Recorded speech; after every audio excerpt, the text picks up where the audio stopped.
ጢሞቴዎስ በእንተ ሕማመ ከብድከ ወበእንተ ደዌከ ዘዘልፍ። ቅዱስ ጳውሎስ ጢሞቴዎስን ምን አለው? ስለ ዘወትር ደዌህ፣ ስለ ልብህ በሽታ ጥቂት ወይን ጨምረህ ቀላቅለህ ጠጣ አለ። እኔ አባትህ እያለሁ መጥቻ አድንሃለሁ። ለሌላው በልብሰ ጫፍ እየተረፍኩኝ ለአንተ ደግሞ ለልጄ ለምን ያንተኛል? እመጣለሁ አይዞህ ለምን አላለው? ጥቂት ጨምረህ ጠጣ አይዞህ አለው። ዳዊት እንዲህ ይላል፣ ብዙ ሕማሞሙ ለጻድቃን፣ የጻድቃን ደዌያቸው ሕማማቸው ብዙ ነው ይላል። ታዲያኛውን እንፈወስ ወይ እንታመም? ጥያቄ ነው። እንደ ጴጥሮስ ከፈለግን፣ እንደ ቅዱስ ጳውሎስ ከፈለግን፣ እንደ ጢሞቴዎስ ከፈለግን፣ እንደ ዳዊት ከፈለግን የጻድቃን ሕማም ብዙ ነው ካል እንታመም ወይስ እንፈወስ? ድምጻቸው አይሰማም።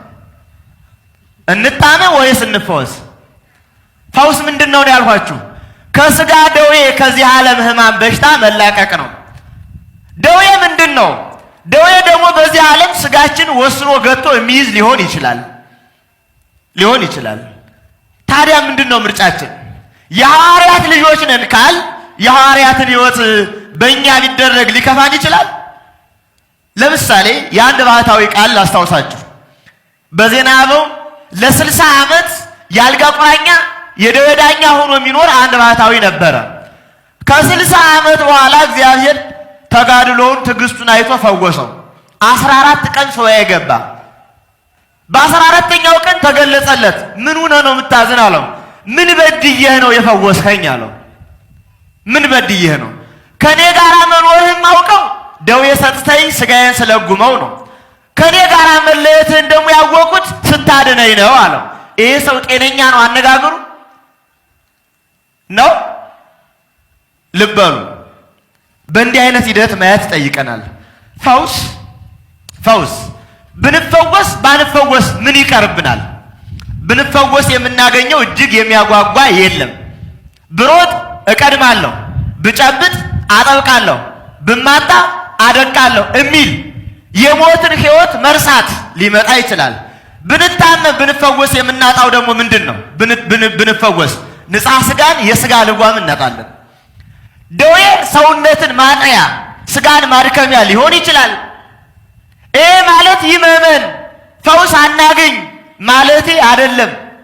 ከተፈወስንም ሰዮ ካልተፈወስንም መልካም። የቤተ ክርስቲያን ቋሚ ትምህርት አይደለም ይሄ።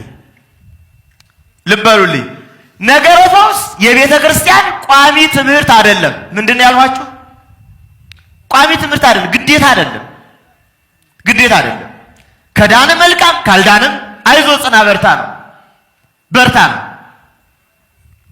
የሚቀጥለው እንደዚያ ነው።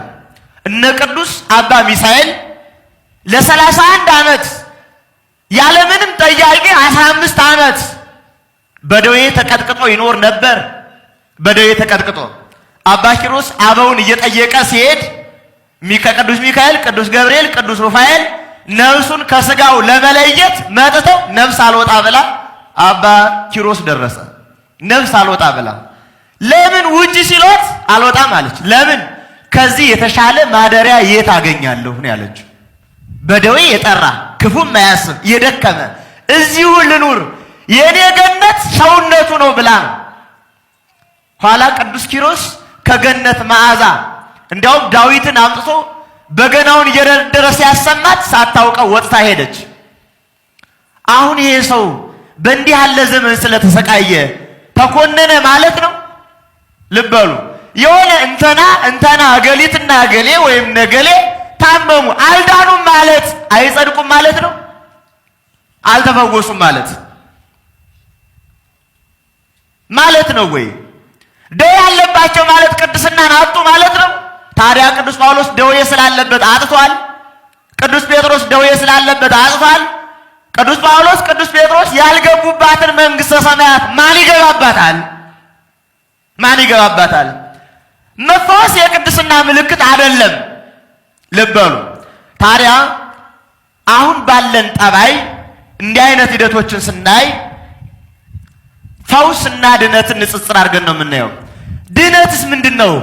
ድነት ማለት በአዳም ጊዜ ያጣናትን ልጅነት፣ ርስት፣ መንግሥተ ሰማያት ምንወርስባትን ሀብት፣ እሷን ይዘን አስመልሰን በ40 በ80 ቀን ተጠምቀን ሃይማኖት፣ ልጅነት፣ ሀብት፣ ሥጋ ወልደ እግዚአብሔር ተቀብለን በበጎ ምግባር ጸንተን አበው ቅዱሳን የሄዱባትን መንገድ ተከትለን ርስት መንግሥተ ሰማያትን የመውረስ ሕይወት ነው ድህነት ማለት።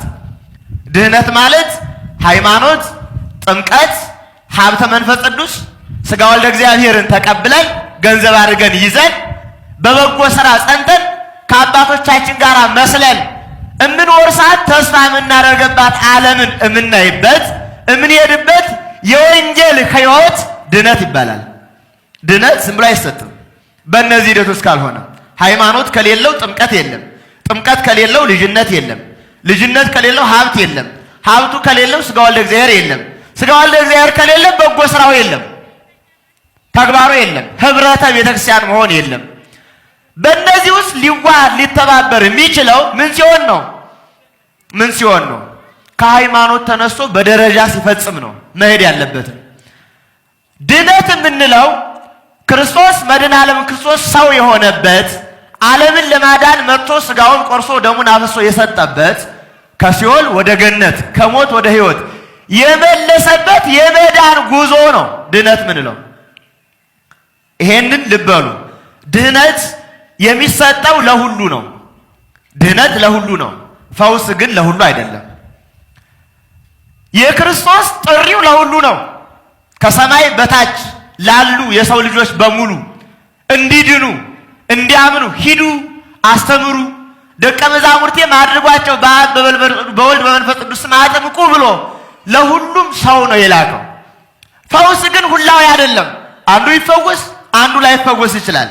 ድነት ግን ለሁሉ የተሰጠ ነው። ድነት መድኃኔ ዓለም ክርስቶስ የመጣበት ጉዳይ ነው። ፈውስ ግን የመጣበት ጉዳይ አይደለም። ለምሳሌ የዮሐንስ ወንጌል ምዕራፍ 5 ከቁጥር 4 ጀምሮ ስታዩ መጻጉዕን ታገኛላችሁ። መጻጉዕ ምንድን ነበረ? 38 ዓመት በደዌ ነበረ።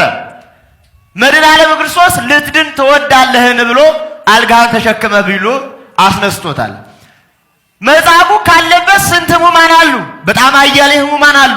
ለምንድን ነው ሌሎችን ያላዳነው ያልፈወሰው? በዚያች ሰዓት አልመጣሁበትም ለማለት ነው። ድነቱንስ ምን አለ? የሰው ልጅ ዓለምን ሊያድን መጥቷል አለ። ዓለምን ሊፈውስ መጥቷል ግን አላለም። ዓለምን ሊያድን ነው የመጣው። ስለዚህ ፈውስ የግዴታ ክርስቶስ የመጣበት ጉዳይ አይደለም።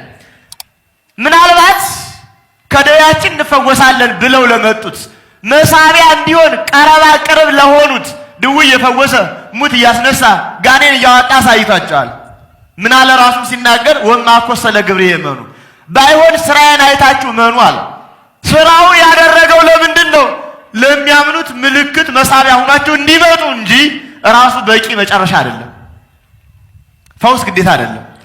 ልትድን ትወዳለህም አይልም። መድኃኔ ዓለም ክርስቶስ ዳን ነው። ድነት ከሆነ ዳኑ ነው። ፈውስ ከሆነ ግን ትወዳለህ ወይ በደዌ ትኖር ወይስ ትድን የሚል ምርጫ ነው የሰጠው። ድነት ግዴታ ነው፣ ፈውስ ግዴታ አይደለም። ድነት የግዴታ ነው። ለመዳን መንግሥተ ሰማያት ለመውረስ ከመላእክት ማህበር ለመቀላቀል አንዲት የቤተክርስቲያን አካል ለመሆን የመዳን ሕይወትን ማግኘት የግድ ይለዋል። ፈውስ ግን የግዴታ ከድነት ጋር አይገናኝም ፈጽሞ።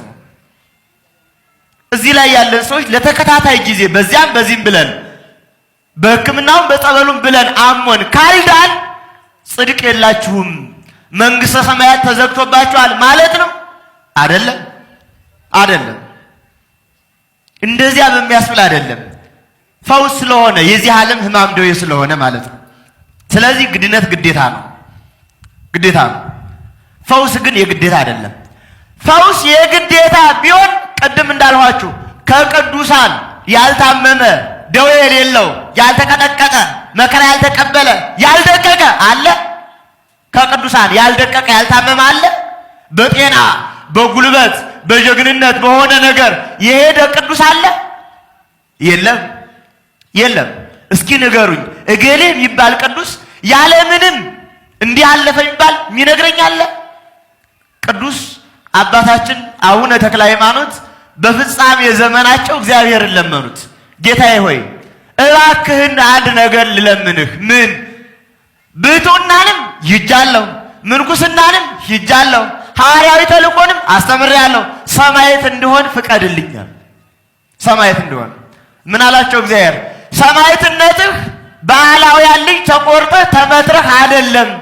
ነገር ግን ያንተ ሰማዕትነት ልትሞት ስትል ደዌ እሰጥሃለሁ፣ ያ ደዌ የሰማዕትነት ዋጋ ያሰጥሃላቸው። ታዲያ አቡነ ተክለ ሃይማኖት ፈውስ ድነት ቢሆን ታመው ነውና የሞቱት ኃጥእ ናቸው ማለት ነው? ታመው ስለሞቱ የሰማዕትነት ዋጋ የምታገኝበት አላቸው እንጂ ጸጋን የምታጣበት አላላቸው።